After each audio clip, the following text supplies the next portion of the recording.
अस्सलाम वालेकुम dear students, welcome to your science class.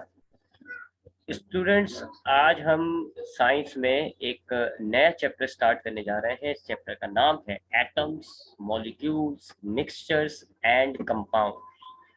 Chemistry से ताल्लुक है इस चैप्टर का। इस चैप्टर में हम पढ़ेंगे एटम्स क्या होते हैं, मॉलिक्यूल्स क्या होते हैं, फिर मिक्सचर्स, कंपाउंड्स, इनके हवाले से बात करेंगे। तो स्टार्ट करते हैं जी इस चैप्टर को। सबसे पहले बात करते हैं एटम्स की। स्टूडेंट्स, आपको जैसे कि आपके इल्म में है कि आपकी कायनात में ज़्यादातर चीज़ें पाई जाती हैं उनको हम कहते हैं मैटर। मैटर क्या होता है जी? मैटर आपकी कायनात में पाई जाने वाली ऐसी चीज़ों को कहा जाता है जिनका वजन होता है और जो जगह घेरती है। हर वो चीज़ जिसका वजन होता है, जो जगह घेरती है, उसको आप मैटर कहते हैं। मिसाल के तौर पे आपके सामने अगर टेक्स्ट मौजूद है, कुर्सी मौजूद है, टेबल मौजूद है, पंखा मौजूद है, दीवार है, बिल्डिंग्स है, पत्थर है, लकड़ी है, पानी है, they all are matter because they have mass and they are occupying space. इनका वजन है और ये जगह घेर रही है। सो मैटर क्या हो गया? मैटर हर वो चीज है जो वजन रखती है और जगह घेरती है, उनको हम मैटर कहते हैं। तीन सूरतों में या तीन स्टेट्स के अंदर आपको मैटर मिलता है: सॉलिड, लिक्विड या गैस। ये भी आप जानते हैं। सॉलिड कहा जाता है जी जिनका फिक्स शेप होता है, उनको आप कहते हो सॉलिड मैटर। लिक्विड मैटर कहा जाता है जिनका फिक्स वॉल्यूम फिक्स होता है लेकिन उनका शेप फिक्स नहीं होता। जिस कंटेनर में आप डालेंगे उस कंटेनर जैसा शेप उनका हो जाता है, जैसे कि पानी। और गैस कहा जाता है ऐसे मैटर्स को जिनका ना शेप फिक्स होता है ना वॉल्यूम फिक्स होती है। जैसे कि आपकी जो एयर है, it is a mixture of gases. इसमें बहुत सारी गैसेस मौजूद है, ऑक्सीजन गैस है, कार्बन डाइऑक्साइड गैस है, ये कहलाते हैं गैस मैटर। अब ये जितने भी मैटर्स हैं आपकी कायनात में, जितना भी मैटर है, चाहे सॉलिड हो, चाहे लिक्विड हो, चाहे गैस हो, ये सारे मैटर्स जो होते हैं ये छोटे छोटे पार्टिकल्स, छोटे छोटे जर्रों से बने हुए होते हैं जिनको हम कहते हैं एटम। जिस तरीके से अगर आप एक रेत की बात करें, एक रेगिस्तान की बात करें, तो एक रेगिस्तान जो है वो बहुत सारे छोटे छोटे मिट्टी के जर्रों से मिलकर बना हुआ होता है। अगर आप पानी की बात करें तो पानी जो है वो छोटी छोटी बूंदों से मिलकर बनता है। बिल्कुल इसी तरीके से जितना भी मैटर है, सॉलिड, लिक्विड, गैस, जितने भी मैटर है, इनके अंदर जो सबसे छोटा पार्टिकल पाया जाता है उसको आप कहते हो atoms. Atom is the smallest particle of the matter. और खास बात एटम की ये होती है कि मैटर की जितनी भी प्रॉपर्टीज होती है वो उसके एटम में पाई जाती है। अगर आप एटम को तोड़ दें, एटम से मजीद नीचे चले जाएं, एटम को मजीद तोड़ दें, तो फिर उसके अंदर की प्रॉपर्टीज खत्म हो गई। सो अगर आपके पास एक लोहा, एक मैटर होता है आयरन, उसमें जो प्रॉपर्टीज है, अगर आप उसको छोटे छोटे जर्रे बनाएंगे, उन जर्रों को आप कहेंगे एटम्स, और उन एटम्स में आपके आयरन वाली तमाम प्रॉपर्टीज पाई जाएंगी। तो एटम्स क्या होते हैं जी? आपके मैटर के स्मॉलेस्ट पार्टिकल्स होते हैं जिनके अंदर आपके मैटर की तमाम प्रॉपर्टीज मौजूद होती है। एक एटम के अगर हम स्ट्रक्चर की बात करें कि एक एटम कैसे बना हुआ होता है, तो एक एटम में सेंटर पे आपके ये न्यूक्लियस पाया जाता है। जिस सेंटर रीजन होता है इसको हम कहते हैं न्यूक्लियस। इसमें दो तरह के पार्टिकल्स पाए जाते हैं, एक कहलाते हैं न्यूट्रॉन, एक कहलाते हैं प्रोटॉन। प्रोटॉन और न्यूट्रॉन से मिलके ये सेंटर रीजन जो होता है एटम का, ये बना हुआ होता है जिसको हम कहते हैं न्यूक्लियस। जबकि तीसरा पार्टिकल जो कहलाता है इलेक्ट्रॉन, ये आपके न्यूक्लियस के गिर्द ऐसे चक्कर लगा रहा होता है, घूम रहा होता है, बिल्कुल ऐसे ही जैसे हमारी दुनिया सूरज के गिर्द घूम रही होती है। इसी तरीके से इलेक्ट्रॉन जो है वो न्यूक्लियस के गिर्द घूम रहा होता है। चार्जेस के हवाले से बात करें तो इलेक्ट्रॉन पर नेगेटिव चार्ज होता है, प्रोटॉन पर पॉजिटिव चार्ज होता है, और न्यूट्रॉन पर कोई चार्ज नहीं होता। ठीक है, न्यूट्रॉन जो है वो न्यूट्रल होता है, उसको कोई चार्ज नहीं है। प्रोटॉन पे पॉजिटिव चार्ज है, सो पूरे न्यूक्लियस पे एक लिहाज से पॉजिटिव चार्ज हो जाता है, जबकि इलेक्ट्रॉन पर नेगेटिव चार्ज होता है। तो ये एक एटम हो गया, इसका स्ट्रक्चर हो गया। एक बीच में न्यूक्लियस है जिसमें प्रोटॉन न्यूट्रॉन है, और इलेक्ट्रॉन उसके गिर्द गोल चक्कर में लगा रहा है, गोल घूम रहा है, ये एक एटम बन गया। बहुत सारे एटम्स को आप एक जैसे एटम्स को कलेक्ट कर लेंगे तो ये मैटर बन जाता है। सो मैटर बता दिया आपको। मैटर क्या है जी? हर वो चीज जो वजन रखता है, जगह घेरता है, उसको आप मैटर कहते हैं। और मैटर के सबसे स्मॉलेस्ट पार्टिकल को अगर हम लें, जो सबसे छोटा पार्टिकल आपका मैटर का होगा, जिसमें आपके मैटर की तमाम प्रॉपर्टीज पाई जा रही होती हैं, उनको हम कहते हैं एटम्स। आगे बढ़ते हैं जी, अब बात करते हैं एलिमेंट्स की। अब आपके पास जो मैटर पाया जा रहा है ना दुनिया में, जिन जो कि एटम्स से मिलके बना हुआ होता है, जितने भी मैटर होते हैं, एक तो मैंने आपको बताया कि मैटर आपको स्टेट के एतबार से तीन किस्म का मिलता है: सॉलिड, लिक्विड और गैस। एक और एतबार से कि उसके अंदर किस तरह के एटम्स हैं, क्या उसके अंदर की कंपोजिशन है, उस एतबार से भी हम मैटर को तीन कैटेगरी में तकसीम करते हैं: एलिमेंट, कंपाउंड और मिक्सचर। तीन किस्म का मैटर होता है आपकी दुनिया में: एलिमेंट कहलाएगा, कंपाउंड कहलाएगा और फिर मिक्सचर कहलाएगा। एलिमेंट क्या होता है? एलिमेंट कहा जाता है ऐसे मैटर को जिनके अंदर एक ही किस्म का एटम पाया जाए।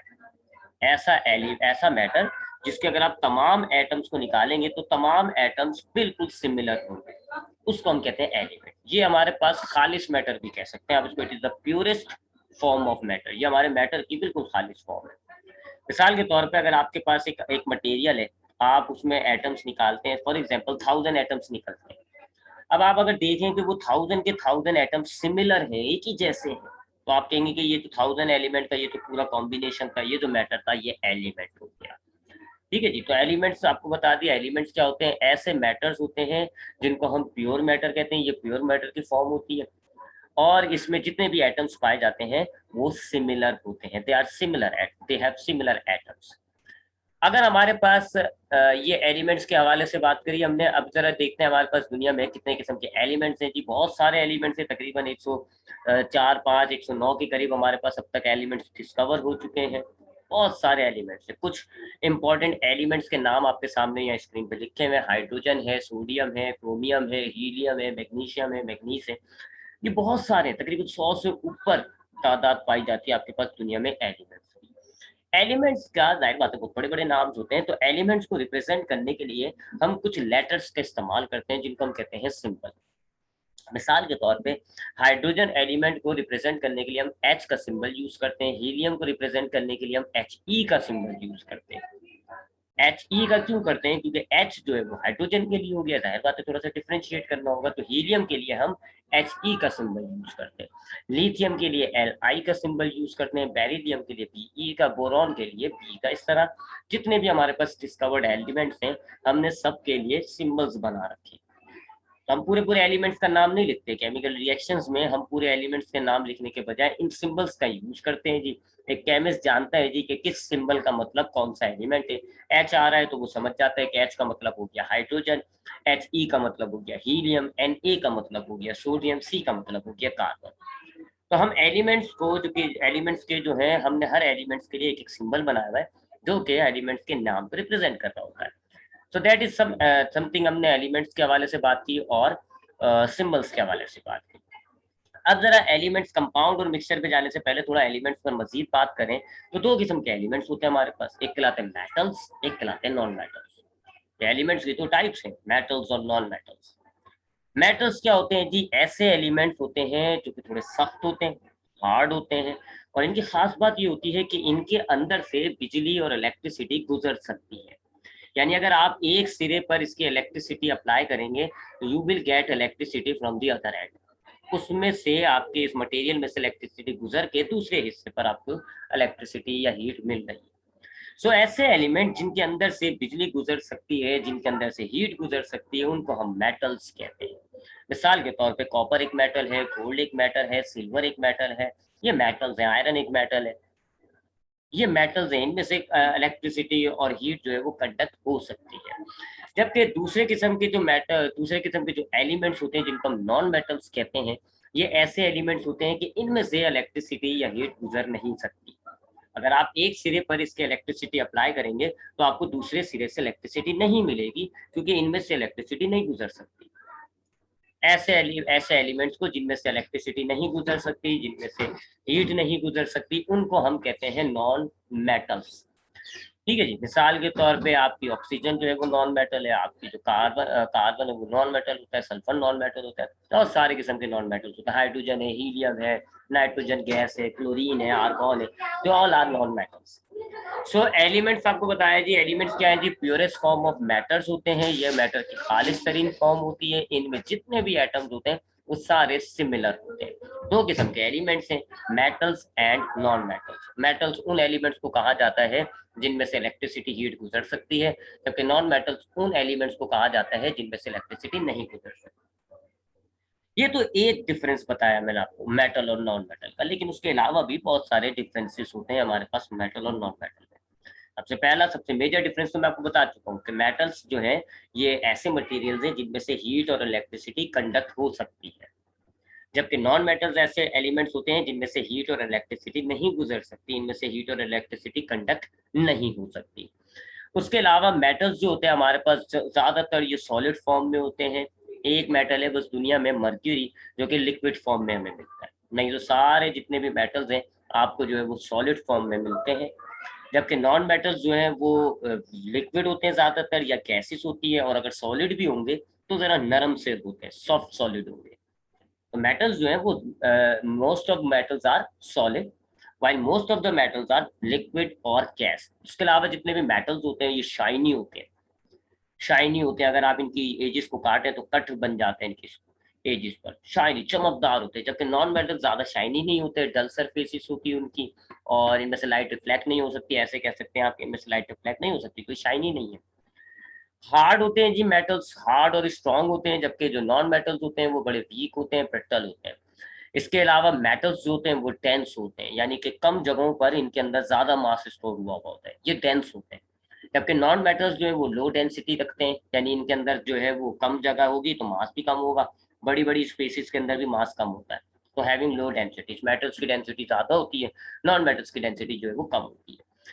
क्योंकि मेटल्स सॉलिड होते हैं तो सख्त होते हैं, तो इनका जो मेल्टिंग पॉइंट होता है वो काफी हाई होता है, हाई मेल्टिंग और बॉइलिंग पॉइंट्स होते हैं इनके। जबकि नॉन मेटल्स के मेल्टिंग और बॉइलिंग पॉइंट जो वो कम होते हैं। मेटल्स को आप हैमर के जरिए आप उसको जो है मार के उसका शेप चेंज करके आप उसका शेप चेंज कर सकते हैं, हथौड़े वगैरह को मार के आप उसका शेप चेंज कर सकते हैं, वायर वगैरह बना सकते हैं। जबकि नॉन मेटल्स जो है, क्योंकि वो तो हार्ड होते हैं ना, मेटल्स हार्ड होते हैं, आप उनको हिट करेंगे तो वो टूटेंगे नहीं, आप उनको खींच तान के उनका वायर बना सकते हो। जबकि नॉन मेटल्स जरा वीक होते हैं, तो आप इन पर हथौड़े मारेंगे तो ये टूट जाएंगे अगर सॉलिड फॉर्म में, वैसे तो लिक्विड और गैसेस फॉर्म में, तो इनको हम इनका शेप चेंज नहीं कर पा रहे हैं, इनका जो है हम वायर की सूरत में इनको नहीं ला पा रहे हैं। सोनोरस होते हैं, ये सोनोरियस का मतलब होता है कि इनमें से साउंड पैदा होगी अगर आप इनको हिट करेंगे। नॉन मेटल सोनोरियस होते हैं, जबकि नॉन मेटल्स जो है मेटल्स जो है सोनोरियस होते हैं, जबकि नॉन मेटल्स जो है वो नॉन सोनोरियस होते हैं। So this is some difference between metals and non metals. ठीक है, तो एलिमेंट्स आपको बताया, एलिमेंट्स क्या होते हैं, प्योरेस्ट फॉर्म है मैटर की जिसमें एक ही जैसा एटम पाया जाता है। उसके दो टाइप्स आपको बताएंगे, मेटल्स और नॉन मेटल्स। मेजर फर्क भी बताया आपको मेटल और नॉन मेटल में क्या है, जबकि डिफरेंसेस और जो डिफरेंसेस हैं इनमें उनकी भी बात की। आगे बढ़ते हैं जी, अब हम बात करते हैं जरा मॉलिक्यूल्स की, और फिर उस मॉलिक्यूल्स के बाद हम जाएंगे मैटर की दूसरी टाइप कंपाउंड की तरफ। मॉलिक्यूल्स क्या होते हैं, मैंने आपको बताया कि एलिमेंट्स जो होते हैं उनमें एक ही किस्म का एटम पाया जाता है। अब अगर आप मुख्तलिफ एटम्स को लें, डिफरेंट एटम को लें, वो दोनों एटम जो है वो सिमिलर भी हो सकते हैं, वो दोनों एटम जो है वो डिसिमिलर भी हो सकते हैं। यानी एक एटम ले आप हाइड्रोजन का, दूसरा एटम भी आप हाइड्रोजन का ले लें तो भी ठीक है, अगर आप हाइड्रोजन के अलावा कोई दूसरा एलिमेंट ले लें, दूसरा एटम ले लें तो भी ठीक है। तो अगर दो या दो से ज्यादा एलिमेंट्स आपस में, दो या दो से ज्यादा एटम्स अगर आपस में मिले, तो ये जो स्ट्रक्चर बनता है इसको आप कहते हो मॉलिक्यूल्स। मॉलिक्यूल्स क्या होता है, व्हेन टू और मोर एटम्स कंबाइन, जो एटम्स कंबाइन हो रहे हैं वो सिमिलर भी हो सकते हैं, वो डिसिमिलर भी हो सकते हैं। तो अगर आपके पास एक सिंगल एटम है तो वो तो एटम है, और अगर मुख्तलिफ एटम्स आपके कंबाइन हो गए तो वो मॉलिक्यूल बन जाता है। जैसे इस डायग्राम में आप देखें, हर एक सर्किल जो है वो एक एटम है, ये एक एटम है, ये एक एटम है, ये एक एटम है, ये एक एटम है। ये चार सिमिलर एटम है, जबकि बीच में एक डिसिमिलर एटम है। तो ये चार सिमिलर और एक डिसिमिलर एटम मिल गया, अब ये क्या हो गया, ये एक मॉलिक्यूल बन गया। इसी तरह ये दूसरा मॉलिक्यूल है, ये तीसरा मॉलिक्यूल है, फिर ये मॉलिक्यूल्स भी आपस में कनेक्ट हुए हैं।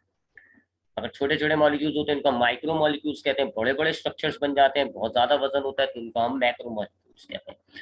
सो टू और more atoms combine to form molecules, अगर दो या दो से ज्यादा एटम्स कंबाइन होते हैं तो मॉलिक्यूल्स बनते हैं। अब आते हैं जी कंपाउंड की तरफ। मैंने आपको बताया कि मैटर की तीन टाइप्स होती हैं, एलिमेंट, कंपाउंड और मिक्सचर। एलिमेंट मैंने आपको बताया कि एलिमेंट खालिस फॉर्म होती है मैटर की, इसमें जितने भी एटम्स होते हैं वो सिमिलर होते हैं। अब कंपाउंड की बात करते हैं। अभी हमने बात की कि हमारे पास अगर एटम्स हैं और वो आपस में कंबाइन हो जाते हैं तो मॉलिक्यूल्स बनते हैं। अब अगर आप मॉलिक्यूल्स को इकट्ठा कर लें ये बनता है कंपाउंड। कंपाउंड क्या होता है, ये मैटर की वो फॉर्म होती है जो प्योर नहीं होती, जिसमें दो या दो से ज्यादा किस्म के एलिमेंट्स मिले हुए होते हैं, ये खालिस नहीं है। दो या दो से ज्यादा किस्म के एलिमेंट्स अगर आप मिला लें तो जो मैटर बनता है उसको आप कंपाउंड कहते हैं। मिसाल के तौर पे आप एक हाइड्रोजन एलिमेंट लें और एक ऑक्सीजन एलिमेंट लें और दोनों को मिला दें। अब ये दो अलग अलग एलिमेंट आपने मिलाए हैं, तो अब ये जो आपके पास मैटर तैयार हुआ है इसको आप कहते हो कंपाउंड। इसी तरीके से आप नाइट्रोजन लें, एक एलिमेंट नाइट्रोजन हो गया, एक एलिमेंट ऑक्सीजन हो गया, दोनों को आप मिला दें तो अब ये जो आपके पास मैटर तैयार हुआ ये मिलावट हुआ है, इम्प्योर है, दो अलग अलग किस्म के एलिमेंट से मिलकर बना हुआ है, तो ये हो जाएगा कंपाउंड। कार्बन डाइऑक्साइड आपकी का कंपाउंड है, एक गैस है, कार्बन डाइऑक्साइड कंपाउंड है क्योंकि इसमें एक एलिमेंट है कार्बन, एक एलिमेंट है ऑक्सीजन। नाइट्रोजन डाइऑक्साइड कंपाउंड है क्योंकि इसमें दो किस्म के एलिमेंट्स हैं, नाइट्रोजन और ऑक्सीजन। वाटर आपका एक कंपाउंड है क्योंकि इसमें दो किस्म के एलिमेंट्स हैं, हाइड्रोजन और ऑक्सीजन। और भी बहुत सारे कंपाउंड है। कार्बोहाइड्रेट आपका कंपाउंड होता है, उसमें कार्बन होता है, हाइड्रोजन होता है, ऑक्सीजन होता है। सो कंपाउंड क्या हो गया, अगर हम दो या दो से ज्यादा एलिमेंट्स को आपस में मिलाते हैं तो जो हमारे पास मैटर तैयार होता है उसको आप कंपाउंड कहते हैं। ये जाहिर बात है, फिर ये इम्प्योर मैटर हो गया, प्योर नहीं हुआ क्योंकि इसमें दो अलग अलग किस्म के, दो या दो से ज्यादा किस्म के एलिमेंट्स आपको मिल रहे हैं, तो ये जो है वो इम्प्योर हो जाता है, ये प्योर नहीं होता। वाटर आपका कंपाउंड है, कार्बन डाइऑक्साइड आपकी जो है वो कंपाउंड है, नाइट्रोजन डाइऑक्साइड जो है वो कंपाउंड है। अब जिस तरह एलिमेंट का जो स्मॉलेस्ट स्ट्रक्चर होता है उसको आप कहते हैं एटम्स, तो जो कंपाउंड का स्मॉलेस्ट स्ट्रक्चर होता है उसको आप कहते हो मॉलिक्यूल्स। वही मॉलिक्यूल्स जो अभी आपने थोड़ी देर पहले पढ़ा कि जब एटम्स कंबाइन होते हैं तो मॉलिक्यूल्स बनते हैं, तो कंपाउंड का जो स्मॉलेस्ट पार्ट होता है उसको हम कहते हैं मॉलिक्यूल्स। आगे बढ़ते हैं जी। अब हम बात करते हैं कुछ कंपाउंड्स की और देखते हैं कि उनमें कौन कौन से एलिमेंट्स शामिल हैं। अभी हमने बात की कि कंपाउंड जो है वो मुख्तलिफ एलिमेंट्स को मिलाने से बनता है।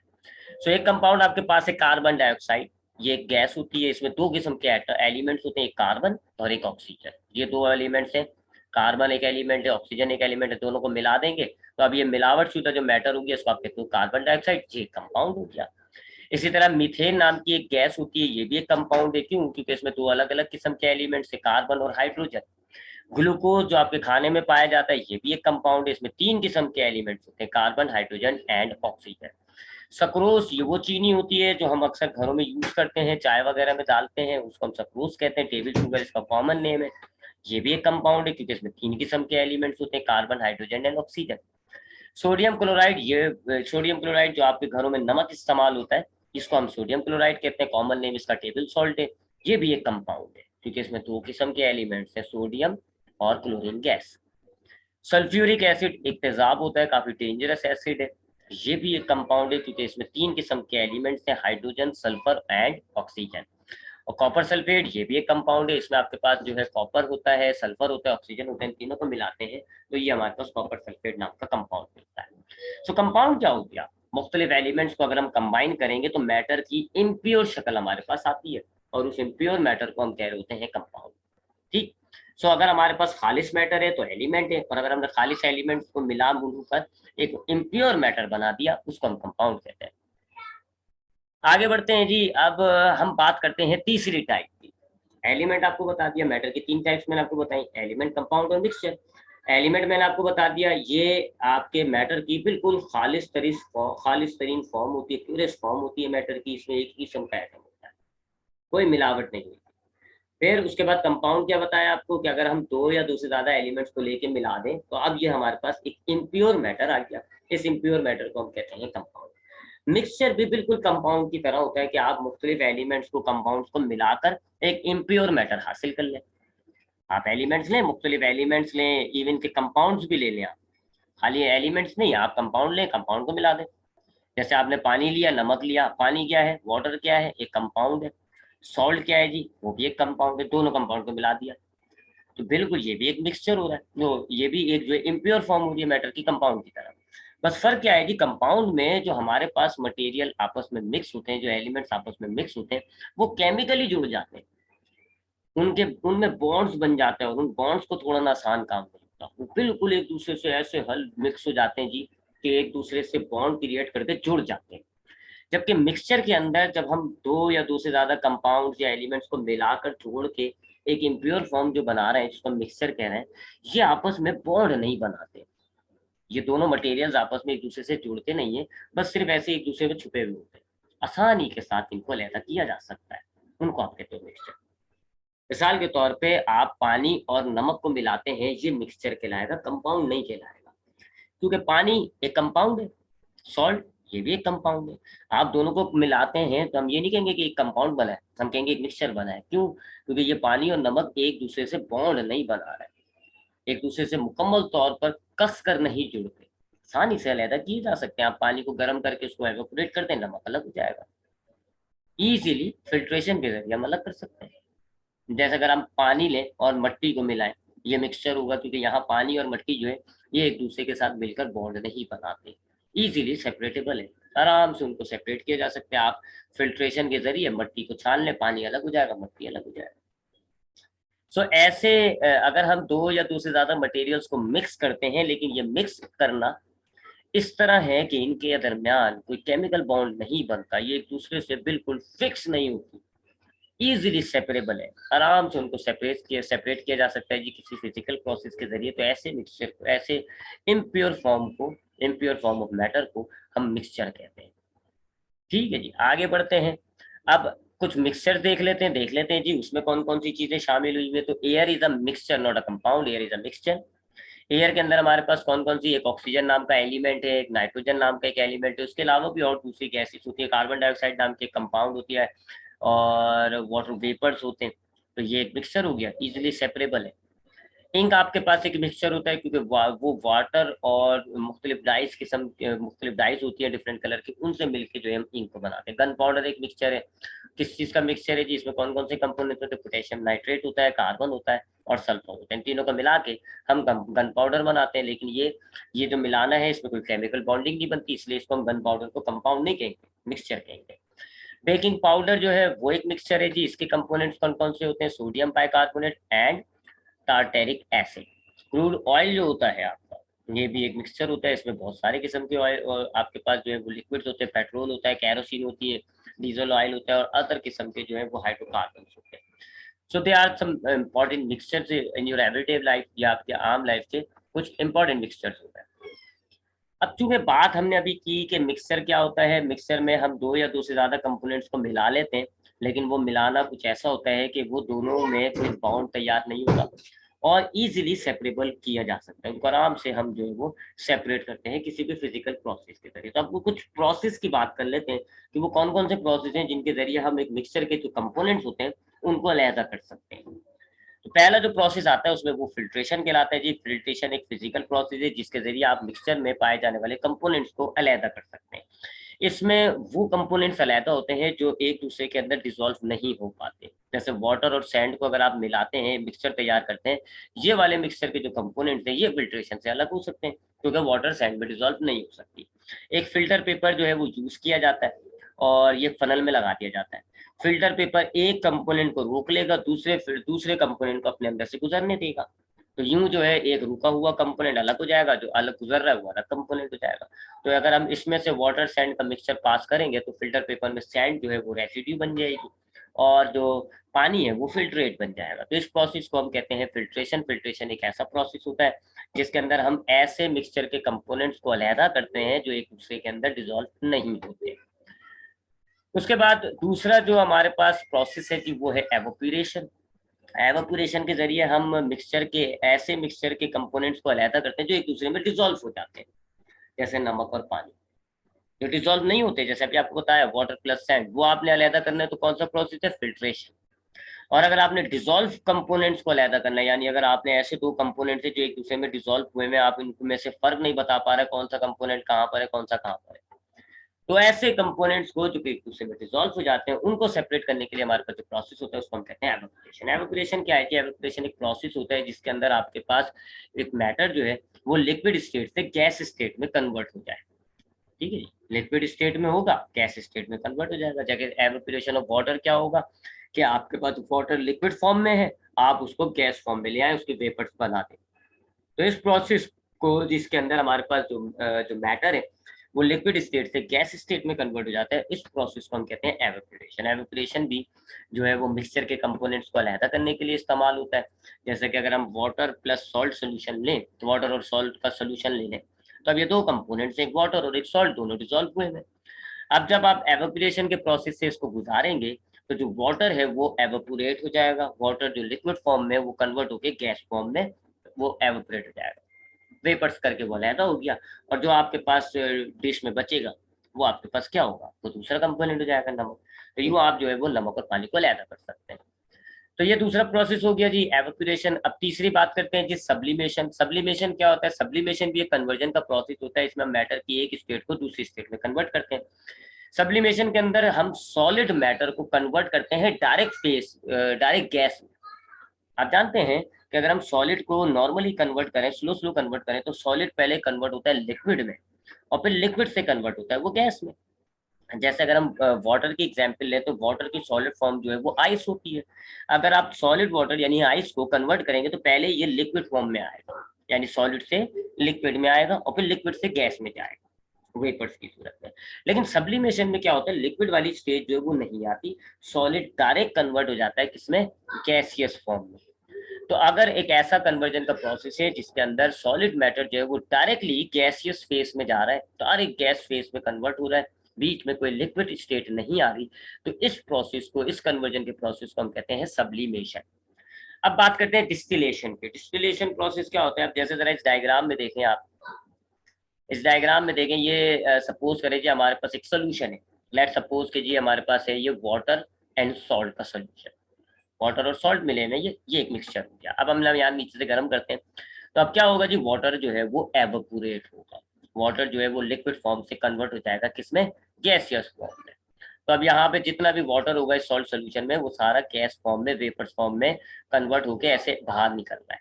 तो अब हमारे पास यहाँ पर क्या बच जाएगा, मिक्सचर का सिर्फ एक ही कंपोनेंट बच जाएगा, सॉल्ट, सॉल्ट अलग हो गया। अब ये जो आपका वाटर एवपोरेट होके बाहर जा रहा है, यहाँ पर इस ट्यूब में टेम्परेचर थोड़ा कम होता है। यहाँ जब टेम्परेचर कम होगा तो यहाँ क्या होगा, जो आपका वाटर है जो कि गैस फॉर्म में, वो वापस कन्वर्ट हो जाएगा किसमें, लिक्विड फॉर्म में। वापस आपका वाटर जो है वो गैस फॉर्म से लिक्विड फॉर्म में कन्वर्ट हो जाएगा और ये लिक्विड वाटर अब आपका यहाँ आ जाएगा। तो यहाँ से आपका ये जो सॉल्ट सोल्यूशन था इसके दोनों कंपोनेंट्स आपने अलग कर दिए। यहाँ इस राउंड बॉटम फ्लास्क के अंदर आपके पास सॉल्ट होगा और यहाँ कॉनिकल फ्लास्क में आपके पास जो है वो लिक्विड होगा। इस प्रोसेस को हम डिस्टिलेशन कहते हैं। ठीक, तो सब्लिमेशन हो गया, एवोपरेशन हो गया, डिस्टिलेशन हो गया, फिल्ट्रेशन हो गया। यहाँ आपका चैप्टर की एक्सप्लेनेशन खत्म हो जाती है। अब हमने इस चैप्टर के क्वेश्चन आंसर्स को स्टार्ट करना है। ये काम आपने अपने साइंस के रजिस्टर में उतारना होगा।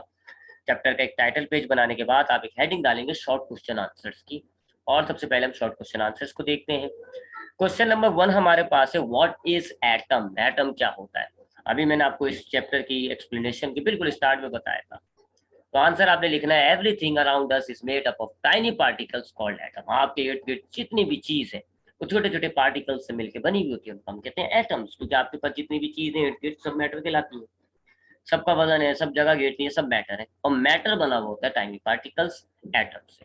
सो आंसर आपने लिखना है, everything around us is made up of tiny particles called atom. Next question है जी, question number 2, give model representation of different molecules. आपको मुख्तलिफ मॉलिक्यूल्स की डायग्राम बनानी है। मॉडल रिप्रेजेंटेशन का मतलब है उसको डायग्राम के जरिए आपको रिप्रेजेंट करना है। तो अगेन आपको बताया है मॉलिक्यूल्स क्या होता है, जब दो या दो से ज्यादा एटम्स आपस में कंबाइन होते हैं तो हमारे पास मॉलिक्यूल बनता है। तो अब यहाँ पर हमें जो है इनके ये पता होना चाहिए कि जिस कंपाउंड या जिस मॉलिक्यूल की हमारे पास बात की जा रही है उसमें कौन कौन से एटम्स शामिल होते हैं, ये पता होना चाहिए आपको। तो सबसे पहले हमने मॉडल रिप्रेजेंटेशन की गई जी मॉलिक्यूल ऑफ ऑक्सीजन गैस की। ऑक्सीजन गैस के मॉलिक्यूल में दो ऑक्सीजन के एटम्स होते हैं, तो ये दो ऑक्सीजन के एटम्स हैं, ऐसे दो बॉन्ड बनाए हुए होते हैं। तो हमने दो लाइंस का मतलब होगा कि इनमें दो बॉन्ड्स बने। फिर दूसरा मॉलिक्यूल हमारे पास मॉलिक्यूल ऑफ कार्बन, सॉरी ये कार्बन डाइऑक्साइड होगा, कार्बन डाइऑक्साइड, ठीक है।